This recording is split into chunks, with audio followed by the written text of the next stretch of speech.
Hello, everyone. Welcome to It's Sybil. I am Sybil Wilkes, and I can say this after what, 3, 4 weeks, 17 weeks? The Yeah. gang's all here. Hello, everyone. Welcome back. Oh, Myra J has been our faithful attendee, and Stephen Hill is back, as well as Quinn, who's been, what I can tell, celebrating homecoming for the last 3 weeks. Uh, but Yeah, what, Berber. whatever and that. using a hell of a hair tonic. Go ahead.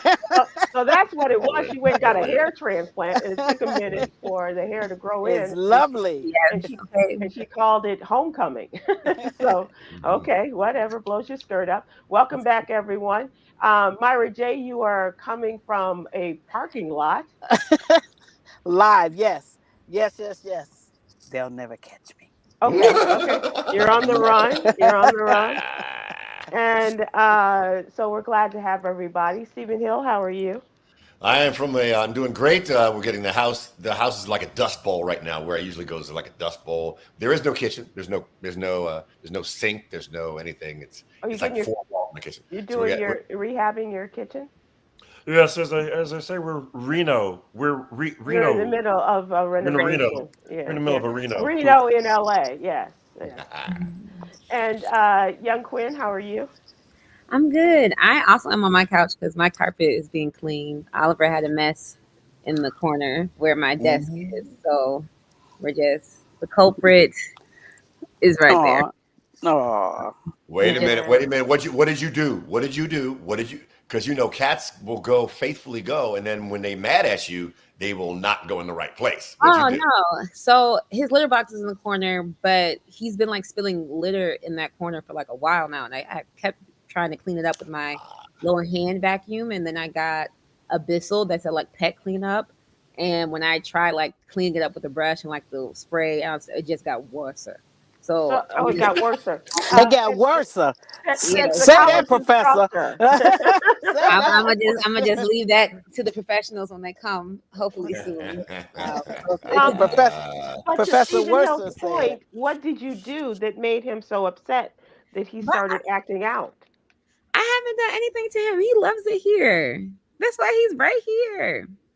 No, I saw him just now. He just blinked twice. He blinked twice. Something's Right. wrong. like, And it's like, help me, He's help probably just a me. little lonely. I've been thinking about getting another one, so we're gonna see. Oh my gosh. oh yeah, Okay. that'll add to it. That that'll make things better. Now you'll have two Yeah. spots in your apartment, Mm, but mm, that you'll have mm, to mm. bring in professionals for. Well, I'm glad everyone's back, and we are here to talk about the events of the day, as well as to talk about the What You Need to Know newsletter. This is our Monday through Friday newsletter, What You Need to Know, and we endeavor to tell stories that affect Black people and to inform and empower you. And young Kwynn Townsend Riley is our LGBTQ plus contributor, and she is talking today about questions surrounding the murder of a transgender woman in the state of Florida. Quinn, what happened? What's going on? So, a 26-year-old black transgender woman named London Price was shot in front of her home. Police have identified, well, now, thanks to Stephen Hill for sharing an article, they did arrest the young man, but they're not investigating it as a hate crime at the moment. And this happened back on Monday. So she was fatally shot. I don't have much information as far as like why she was murdered, but they were looking into her ex boyfriend, according to Miami Dade News. London Price is one of 25 transgender non binary or gender non conforming people who have died by violence in the US this year. Most of them have been transgender women of color. And it goes to say by the Human Rights Campaign, every 8 days, a trans person is reported to be killed. But those numbers may actually be reported a bit inaccurately just because the media outlets accidentally may like misgendered somebody or they may like dead name somebody. So it's really important that journalists like do their due diligence on talking to the family, talking to friends, to see how folks like have identified before like reporting it or if they choose to report it. So yeah. But what if it's proven that it had nothing to do with her transgender status? it still doesn't affect like the fact that she was the 25th person to have died this year. The tracking that the Human Rights Campaign have been doing since 2013 is just tracking the number of deaths in general that they have of trans people who have died since 2013. And the statistics are like still startling, whether it is because they're trans or not. They said that 76% of Black trans women are killed by a gun, which I think is a startling statistic when we talk about lots of these high escalation rates of violence due to guns and like this epidemic of like accessibility to guns. So I think this is still a trend to pay attention to. Yeah. Oliver. She's talking to the cat while she's doing a I story mean, on just it's Oliver. transgender like murder. biting Uh, my uh, butt. and we are wondering why we have to have the carpet cleaned. I'm just saying. And That's we're right. wondering why we're talking about this during the serious topic of a transgender murder, possibly thereof. Yeah. Hey, Okay, so let's. so I think one of the things is as and I'm going to maybe a controversial thing to say it because when I saw the story, it wasn't processed as a hate crime. I went and dug, and it was they arrested the ex boyfriend. They had been they had argued often, and evidently she was pistol whipped and then shot in front of her in front of her grandmother. Oh. There in this case, while I agree there should be attention focused on trans violence against trans. Also, let's not take the eye off of domestic violence, right? Right. Right. What That's what this it's is sounding That's like. in that's addition what to I was trans. thinking. Right. In Right. addition to trans, this is a boyfriend girlfriend, um, a boyfriend who murdered a girlfriend, which also needs kind of the same amount of attention. Because Which is just terrible. domestic Just violence terrible. is Just real. terrible. Just terrible. Hmm. Yep. It's real. Yep.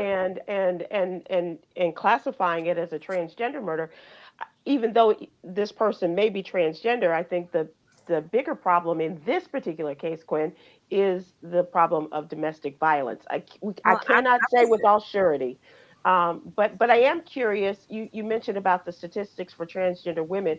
What about the percentage of male transgender victims of violence?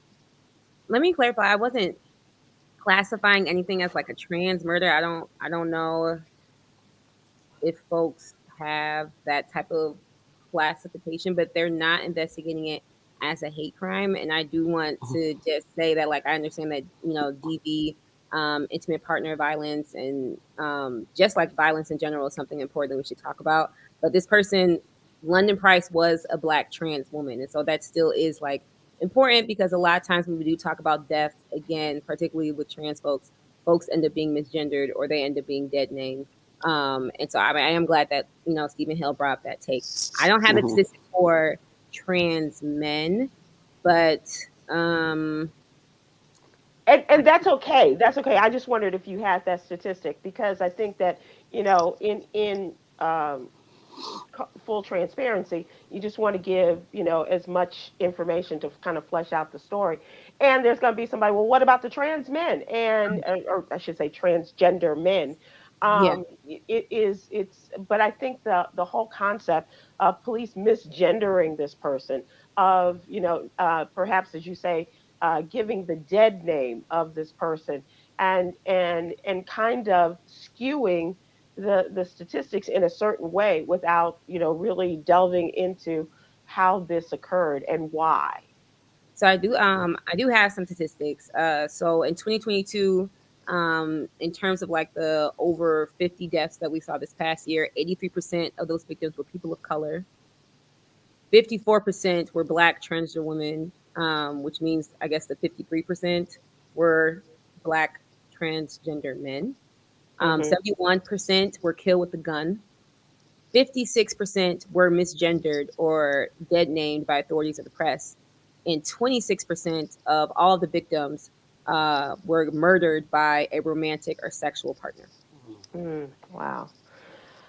I think the tragedy there is, and perhaps I watch too much television, but um, it just seems like there is so much on women whether they are transgender women or they are born female or however they choose to identify. The violence against Black women in general is just beyond the pale. And to do it in front of her grandmother, Oh, that's horrible. what what kind of animal are you? First of all, that you would kill your partner, but then in front of her grandmama too. It Mhm. just and run away like a scared child. That Yeah, surveillance did catch him like fleeing the scene. yeah. I read that he did shoot her in front of her house and in front of her grandmother had to witness it. I can't imagine that type of trauma and helplessness because we talked about that with somebody else who was murdered in front of their child. So I Yeah. can imagine like flipped like from a grandparent's point of view. It must have been Mm-hmm. really. And you give another statistic in the story, which is also compelling. A trans person has been reported to be killed in the U.S. every 8 days in 2000 in Mm-hmm. this year alone. Yeah, in 2023. So Yeah. little over a week, once a week, a transgender person is reported as a murder statistic. Yeah, a couple weeks ago we just talked about the trans woman that was killed in DC. So Yeah, it's very accurate. But yeah. it's unfortunate. It's gross. But Once a week, Kwynn is here with us, and a couple times a week she gives updates on what's going on in the LGBTQ community as our LGBTQ plus contributor. And you can see her stories every week in the What You Need to Know newsletter. Please go to SybilWilkes.com to subscribe, and it is absolutely free. And give us your name and your email address. We'll have it in your email box every Monday through Friday morning. And also on a weekly basis, we have our friends from Black and Missing giving us an update on who is Black and missing in our communities. And today we're talking about a teenager, 15-year-old Jabari Douglas, in autism, a child of autism, been missing from Palmdale, California, a little over a week from October 25th.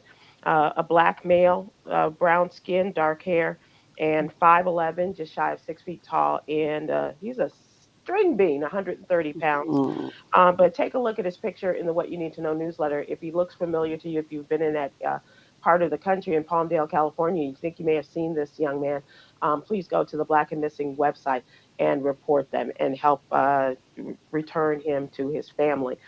Give a description of him as well as the clothing that he was wearing as he went missing on Wednesday, October 25th. That afternoon. And among the other stories in the What You Need to Know newsletter, Quinn's big brother, Cameron, is our political contributor, and he talks about the mayor of New York and an interesting idea. And I'm wondering how this is going to go over because already people are kind of pushing back on this. But if you think about the cost of and the Republicans in the state of Texas who did this, as well as the Florida governor, as you send people to another part of the country, you are well aware of the cost of putting people up, migrants up in your city. Because you call yourselves a sanctuary city. Well, if you're a sanctuary city, then give these people sanctuary, and the cost be damned. But now the city of New York, the state of New York, uh, are saying enough is enough. We can't afford to house these people for more than 30 days at a time. And the cost to house them is over 300 a day. And now we have over 130,000 people that have been sent to this city from the state of Texas, from the state of Florida, and we can't afford it. So the answer is to give them a one-way ticket to a destination of their choice. If they have friends or family that they want and they would like to connect with, we're going to give them that opportunity. And especially because winter is coming, and not to use anything from a Game of Thrones, but winter in a city like New York or Chicago or even Washington D.C. can be deadly for people who are unaccustomed to the cold and the snow and the wind and all of that. And we may have no choice but to move you onto a more open area for shelter or not as much shelter. And so the answer is we would rather pay for a ticket for you all to go somewhere else. And they named a number of places where people have already asked to be sent. And a lot of them include countries like Colombia and Morocco. Well, I don't blame them. And although those sound like costly tickets, they say that it is far less than the per diem, if you will, for migrant taking care of migrants in the city of New York has risen to almost $400. It's $394 per day, Mm. and Wow. do the gazintas in that. And that is the ticket to Morocco or Colombia or wherever they choose to go. It's wherever they want to go. I just think it's an interesting option. And with the knowledge that a number of Democratic governors are going to be traveling, I'm sorry, a number of Democratic mayors are going to be traveling to Washington, D.C. to ask the federal government, what are you doing? We need money to help. You say that you want to help us, and you're doing what you can, but we're doing what we can, and we're running out of money. So And you that's got to a do something. so if 50% of the people of the 130,000 take the deal, Hmm. it's roughly, and I don't Come on, quote me, math it's major. roughly Come on. it's roughly a 25 to 27 million dollar venture. Hmm. 25 to 27 million dollars, which is cheaper to buy that many one-way tickets. It's cheaper to buy that many one-way tickets than to house them. That feels wildly It doesn't. crazy to me. Yeah. It doesn't balance. I think $394 a day is feels a little inflated. Um, for New York. But look, it's an issue. But we should never lose track of the underlying issue of jobs and job preparedness and what kind of possibilities or opportunities might exist for these folks to sustain themselves. Yeah. Yeah. And it's And much easier to sustain yourself everywhere else almost on the planet. It's easier to sustain yourself than it is in New York City. New York City is just a right. worse It's place to try just to that the sustain cost of yourself. living is just off Hmm. the Of course. charts for most Even people. the suburbs. Yeah. So Yeah. And unless you can move them to Jersey, and that's where I mean it's the taxes are not as high. It's a cheaper way of living for many people. That's why they come over on the Staten Island ferry or wherever they come from Jersey to work in New York City because the cost of living is so high in New Well, York it City. it may not be the perfect answer, but I do like the fact that they're actually asking people, where would you like to go? Yeah, Do you because have family? they're not even asked, Myra, when they Right, put them right, on the right, buses. right, yes. and just send them off somewhere, just like their cargo. Right. At least they're asking them. And my idea is, once they get there and we have no place to put them, just put them back on the bus and say, hold up to the bus driver. You take them back where they came from. That's Hmm. not humane, Right. but I don't know what the answer is. He's at Hmm. least coming up, like you say, Right. coming up Right. with something. Hmm. Yeah. It's just it's more than a notion. So that is what's in the What You Need to Know newsletter, and also we had Farmageddon on the streets of our country in front of drugstores, the pharmacies. Their pharmacists and the pharmacy technicians are on strike because of the working conditions that they're forced to work under as a result of coronavirus, and they had to work long extended hours with not enough people to give them breaks and working 12 hours and having to dispense with medicines and take applications or actually appointments for getting your shots and all of the other things that their jobs entail and not being paid commensurately with all of their duties that they've been called upon to do.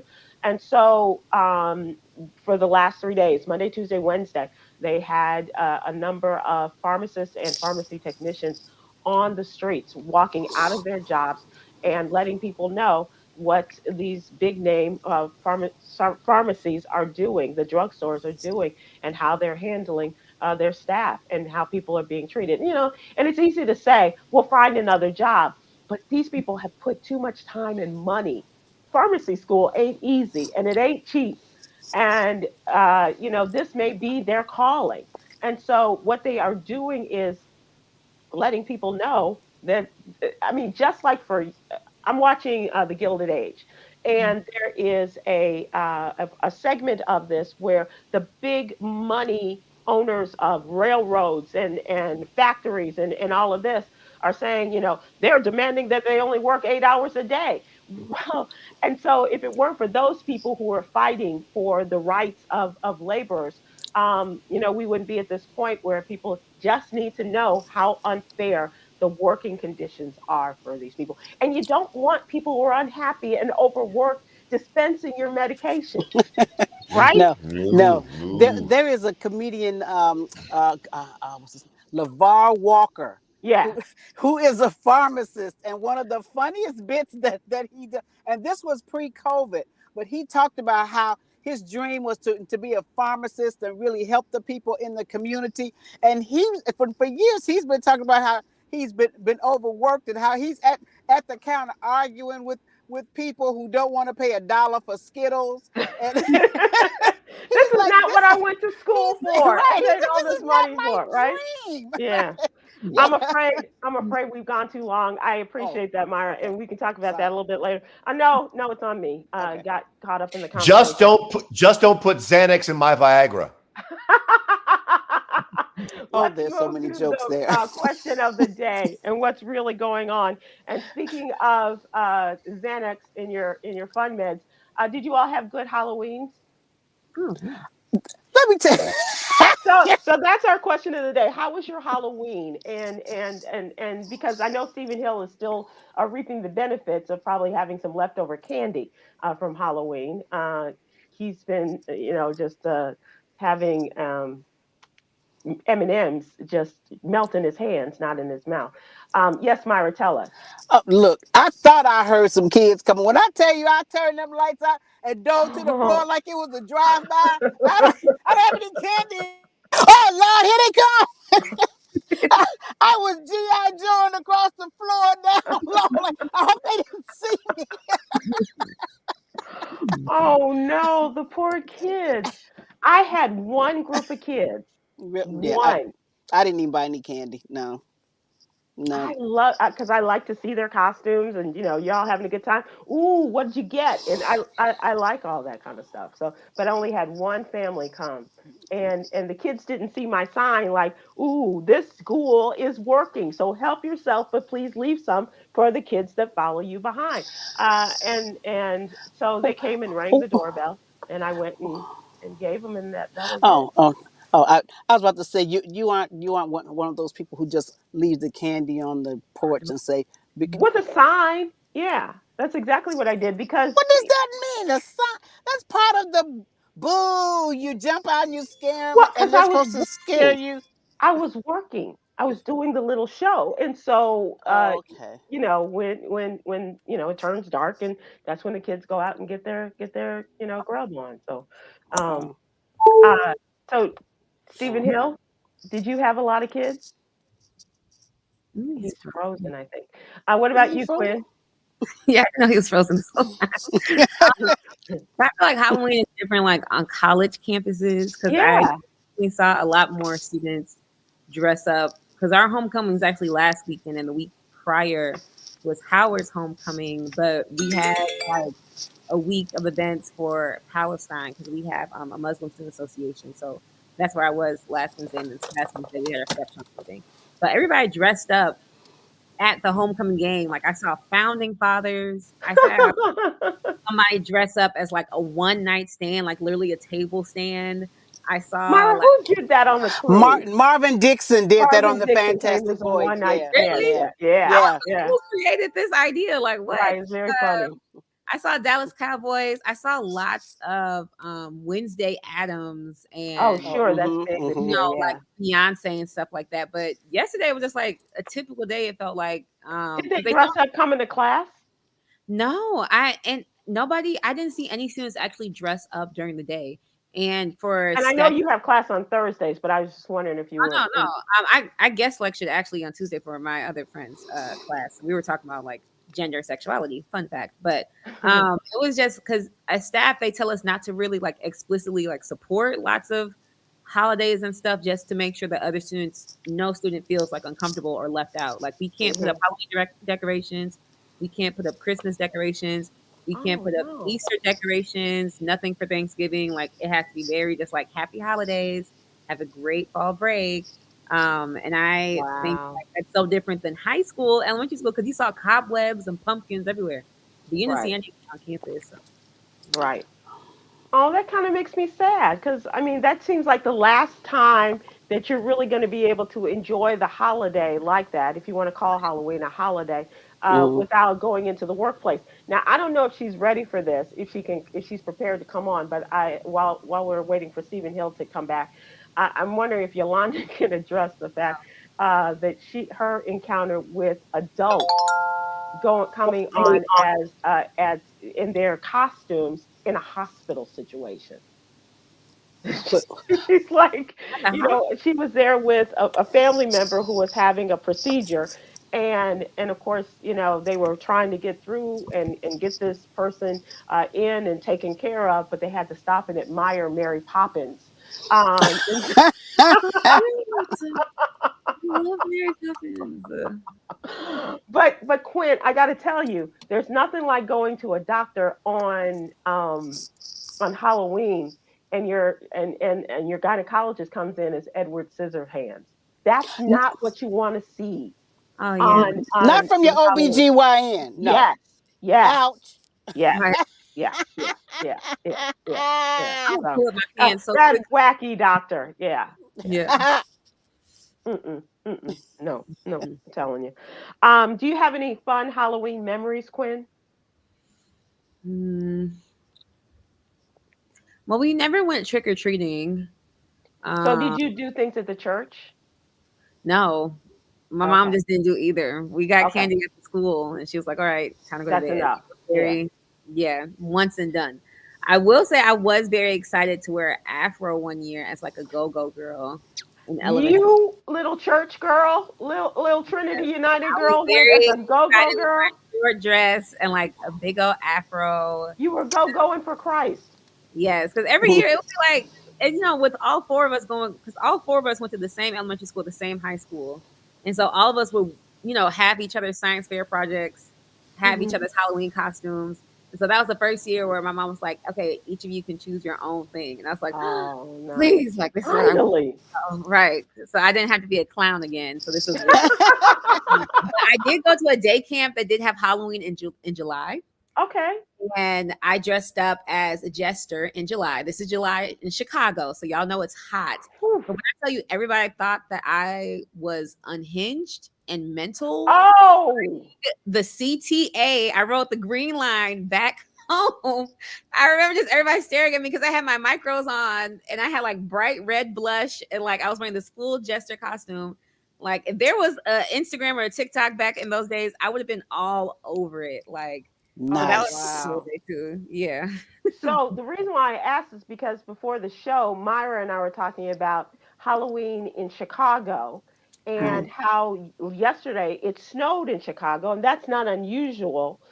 Quinn, I don't know if you remember those days of those really chilly, cold days in October on October 31st. But having to put your heavy coat on and a hat and gloves while you're out running around and breaking a sweat and your hair is just going crazy. But I remember those days just as easily as I remember a particularly warm and unusually warm day on October 31st, Myra. Oh, look.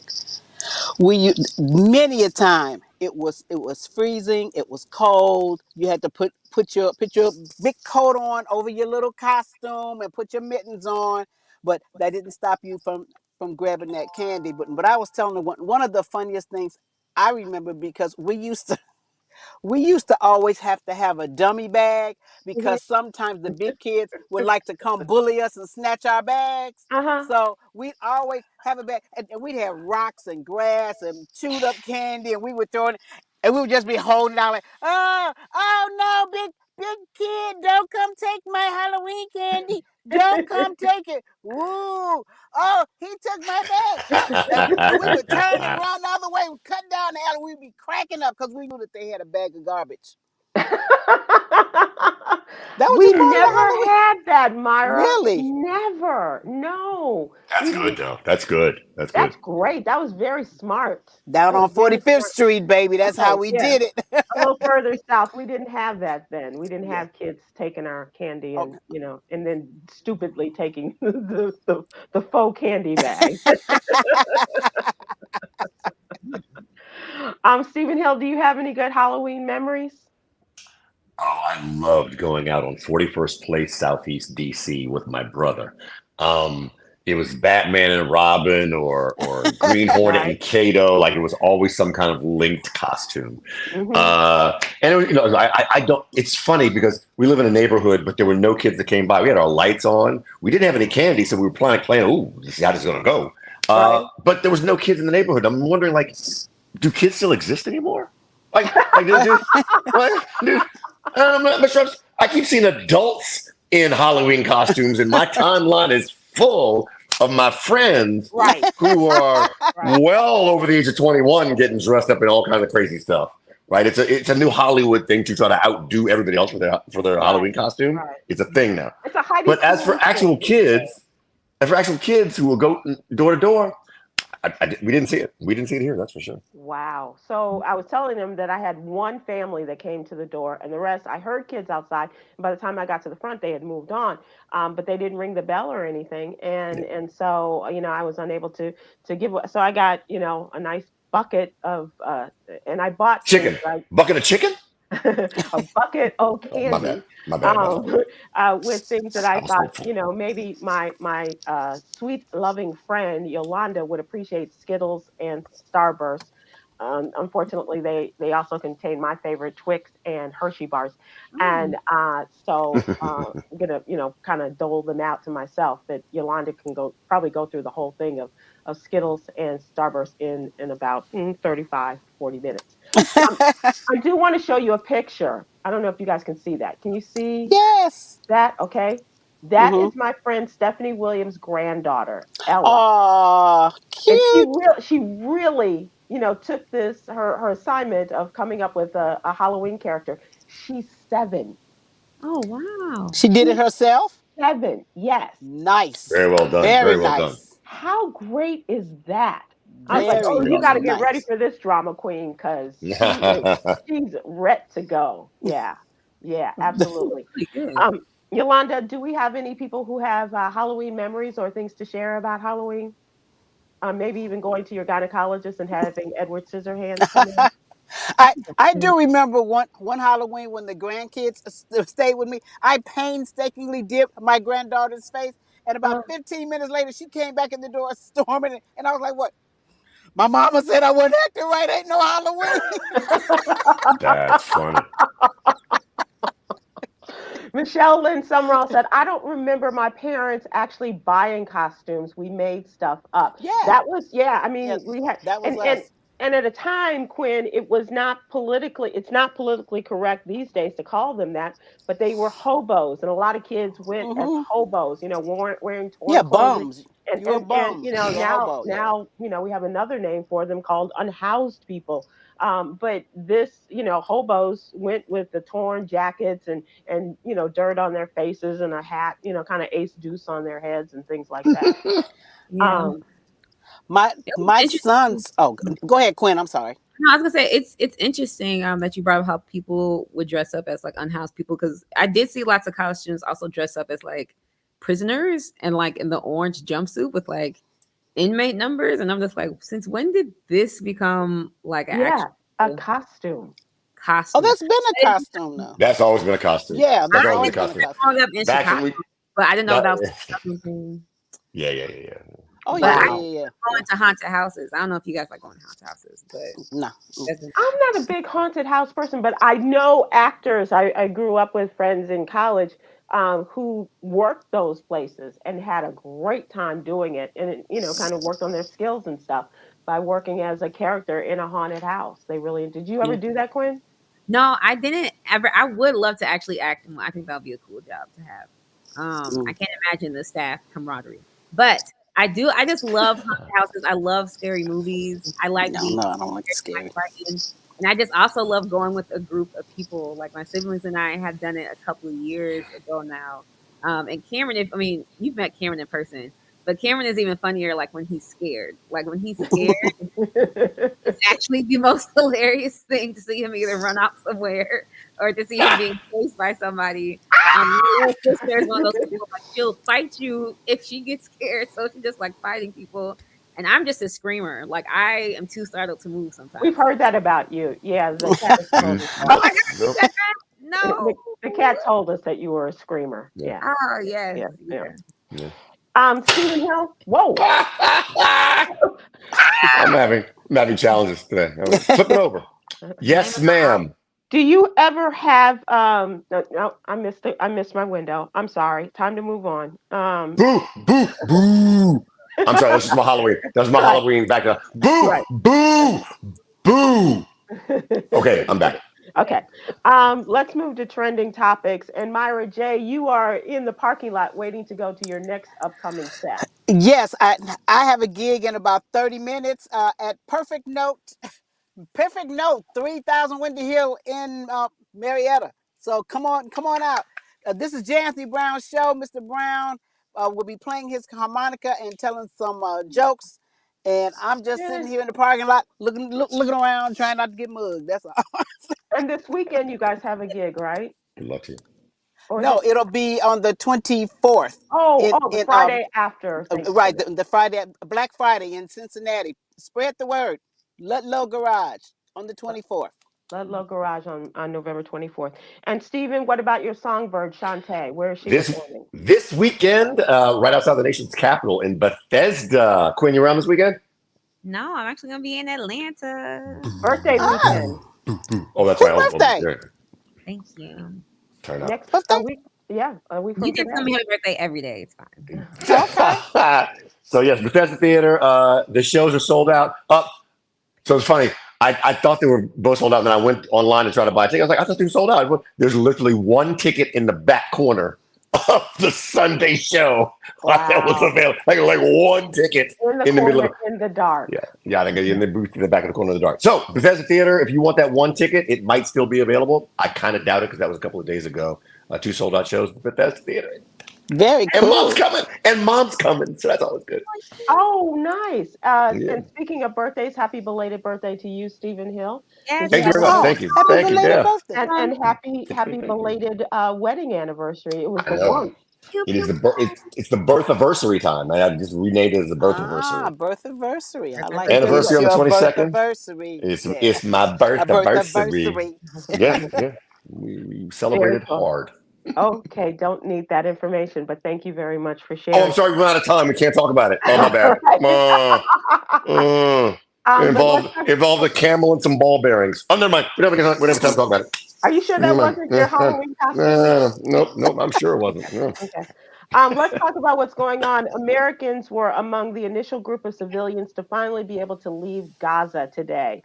Egypt allowed hundreds of foreign passport holders, including a few Americans, and dozens of seriously injured Palestinians trapped in the Gaza Strip to flee through the Rafah crossing as the humanitarian crisis intensifies and the war's combined death toll reported by Palestinian and Israeli authorities to now have climbed above the 10,000 fatality mark. 10,000 people have been killed as a result of this war. The U.S. State Department said multiple Americans left Gaza for Egypt and others expected to follow in the coming days. They won't specify how many made it out, but one department spokesperson said about 400 U.S. citizens are seeking to leave the territory along with their family members. The total trying to exit is close to 1,000 Americans trying to get out and Mm. get home.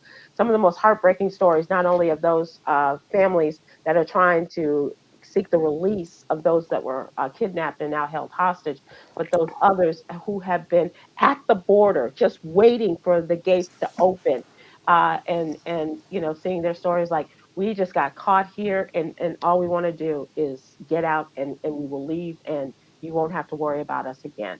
That's just it's just heartbreaking, and based upon something that is just a matter of timing. It's the fault of timing that they were there, and maybe scheduled to go home October 8th, the day after Hmm. the war or the day of the war. and unable to get out. But hopefully this will continue. Stephen Hill, let me ask you. This is one question that I had when they're talking about giving money to Israel, the billions of dollars that the Republicans are prepared to give to Israel, not so much to Ukraine, but why can't they use that as leverage to stop what they're doing and to get to have a ceasefire in order to get the hostages released? If you do this, then you'll get the money that you want and need from us. Why can't you play the game that way? Or is I that just don't. I don't think it's that simple whatsoever. Like I know it's been positioned as being that simple. mm-hmm, I don't believe that to be that simple. Number one. Number two. I believe. I'm sad to say this. I think there are other more important things to lots of people than getting the hostages back. mm, That is not the holy grail. It is not. right, It right, is not after centuries uh, of challenges in that region. I mm-hmm, think there's certain people who see opportunity to make changes for the next few centuries in these next few weeks right, or even a year, and so the hostages may not be the holy grail. I'm not saying that's the case. I'm just saying as someone who's learning, and I've really tried to cram my brain with as much as I can about the conflicts in the reason and in the region and how both sides feel and how well it's more than two sides. But as a study of human behavior, this feels like an opportunity, and it doesn't feel like the hostages are the number one priority. right. And the war, winning the war and getting their land back is seems to be the most important thing to Netanyahu and his IDF, the Israeli Defense Forces. I don't see the release of hostages, as you say, to be the end all and be all. It's not even in their top 10 in terms of this war. Kwynn, let me ask you. I was curious about this because of all of the reports of anti-Semitism as well as anti-Islam behavior on college campuses. Are you experiencing any of that? Um, I would say at first the week of October 13th, things were very uh it was kind of foggy, I would say, with mixed emotions. Being in a college campus, and I mean, like most educational atmospheres, they're supposed to serve as a microcosm of the larger community. So we have faculty and staff that do identify as Jewish, but we also have faculty and staff that are Muslim or that have family that are from Palestine or whatever. And so it was very sticky to kind of just be placed in the middle where it's like, okay, so do we say that we are expressing grief over those who died after the Hamas attack, or do we go ahead and say that we are grieving over the decades of ethnic cleansing and just like exploitation and colonizing of folks, who are in Palestine. And so for a while, JMU didn't say anything until all of Mm-hmm. a sudden they did, and they had actually put up the Israel colors on our campus building. And that type of stance is the first time I've ever heard JMU say anything about anything. They didn't say anything about George Floyd. They've never Right. said anything, in regards to Sudan or the Congo. This is the first time I actually saw the president release a message. They didn't even say anything back when it was like the anti-Asian, hate. Like JMU has not said Mm-hmm. anything. So the fact that they said this really spoke like volumes and like waves. And you did see, because we are a majority, like white campus, and the whole Palestine and Israel conflict also touches on colorism.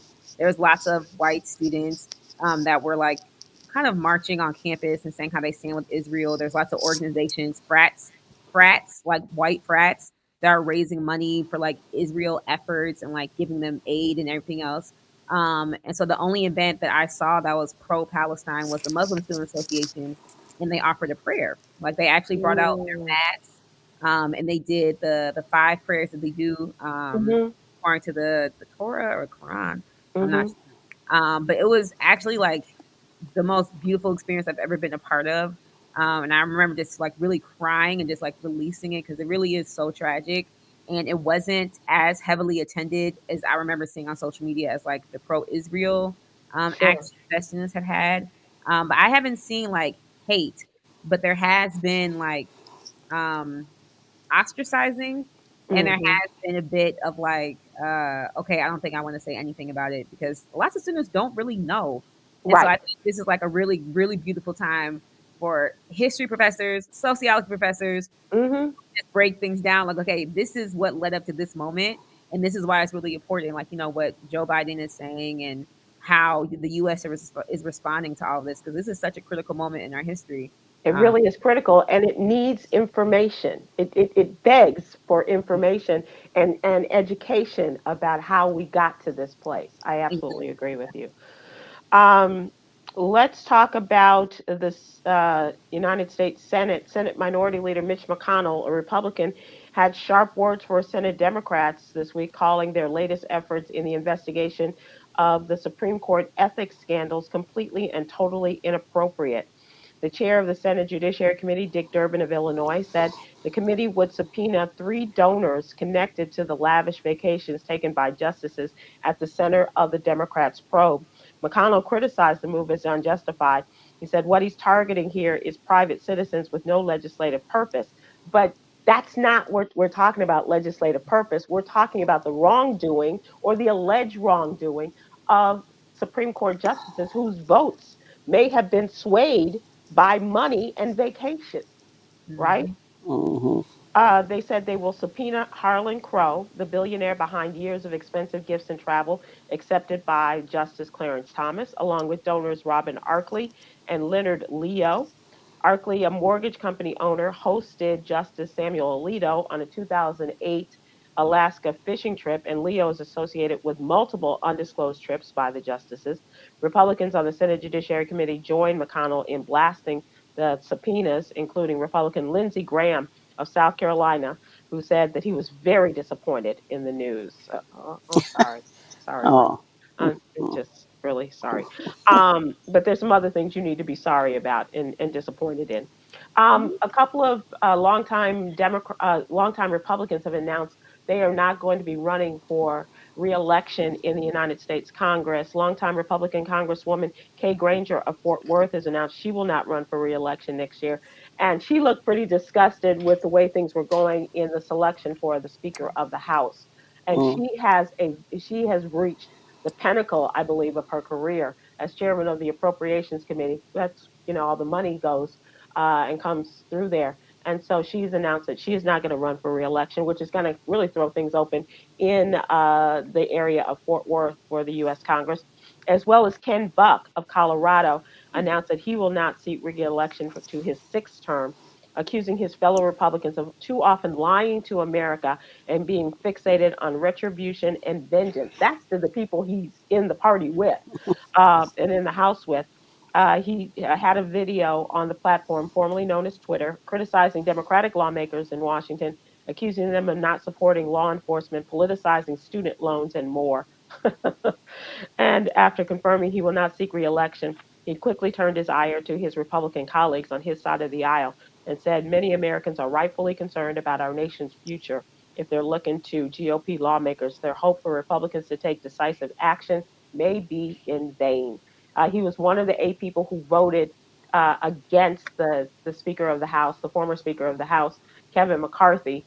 And he also, when the others were coming about and saying they wanted the job, his one question was, where did you stand on determining who won the 2020 presidential election? He did that all the way up until the man who did become Speaker of the House, Mike Johnson, and did not hold him to that standard and just went ahead and voted for him. But I guess he just got tired of asking the questions and being disappointed and seeing how things were going.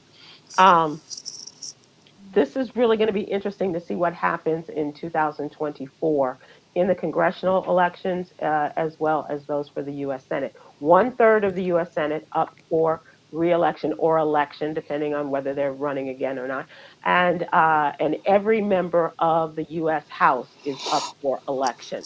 That's 435 right now, but that could change because some Democrats are likely to get more votes if you think about more representation. If you think about Alabama as well as maybe North Carolina and some other states where they have been gerrymandered out of position as a result of the Republican majorities in the state legislature. So we'll keep you up to date on that. But it is time to start doing your homework as to who's running and what are the issues that they're running on that are important to you, where they stand on those issues, and how you plan to vote and get your plan together. Let's see. Let's move to entertainment. And this is Stephen Hill. I chose this story for you because I know she is a friend of yours, but I'm not sure. And I think we've talked about this. Oh, one more thing. You took your name out in terms of entertainment. You took your handle out, but Bobby Knight did pass away today at the age of Ooh. 83. The Yes. coach known for tossing a chair or two or three in his anger as he coached his college teams, including Army, what was it, Indiana University, Indiana. Yeah. as In the well university. as Texas. And so he has died after a long illness, according to his family. So he was entertaining, and so that's why we include him in this entertainment report. He was throwing chairs long before riverboat customers were. Right, So right, right, And exactly. I saw a guy on Facebook. That's who he was for Halloween. He had blackened his eye and he had a white folding chair over his head. right, right. That's pretty good. That's pretty good. Mariah Carey has been sued for copyright infringement over her Christmas hit, All I Want for Christmas Is You. These are the same guys that tried it before. Andy Stone and Troy Powers Didn't are they coming after lose? Mariah for $20 million Oh in dear. Oh damages. wow. Good luck with them with that. Good luck to them with Yeah. that. Which happens to be the name of their song that they say they wrote in 1989. Andy Stone called out Mariah for allegedly copying their track after their song got extensive airplay and even made it to the Billboard charts in the 1993 Christmas season. The, The only challenge with that is that yeah, their song was actually talking about a sheep. So that's the and that's all I that's want for Christmas is EWE. yeah, Yeah. that's the main difference. I think any judge or jury is going to see obviously that's the challenge. And the judge is going to say that's bad. That's right. That's right. So you get nothing out of that. So you're saying this is just a nuisance case, and Yep. In the meanwhile, my girl's going on tour. She's going on taking a Christmas tour on the road, starting off November 15th in California, winding her way through the country, ending up in New York. I think sometime in December. So I can't wait. Looking forward to it. Stephen I'm looking forward Hill, to it. you missed the man who is her hairstylist who was on with us No, I was a here. I couple was weeks. here for that one. I was Oh, here for right, that. right, Mm, right. Oh, that's Savoa. right there. That was right Igor there. Savoa. Yeah, Yeah, yeah, that's right. You had the hair. I forgot about that. I Yeah. did. I did. I did. He is her hairstylist and will be And going then on I tour. gave it to Kwynn. That's pretty much the hair that he had on, Quinn. Yeah, yeah. Oh, so. wait. Breaking news. It's winter. My low pressure tire light just came on. Oh yes, that's how you know Me it's winter too. Me time. too. That happened. My right front tire. I parked it outside the garage last night. You know, It's officially cold. It's winter. How do you know it's winter? When your When your tire low pressure pressure light. tire light ding, comes on. ding, That's ding. right. I think Wow, that's funny. Great, That's great. funny. Um, let us move to Yogi's Jewel. The theme this week has been having fun. Fun is the theme. And so the jewel today is having fun is the thank you we show God for our existence. So go out there and have fun, all of you, and have a great weekend and sing beautifully to the songbird Shantae. Hey Make them now. laugh tonight, Myra and Thank you. Quinn. Go out there and have fun with your students as you I educate will. them for the future. I thank you all so very much and I hope to see you all again soon. Take care. Be out there and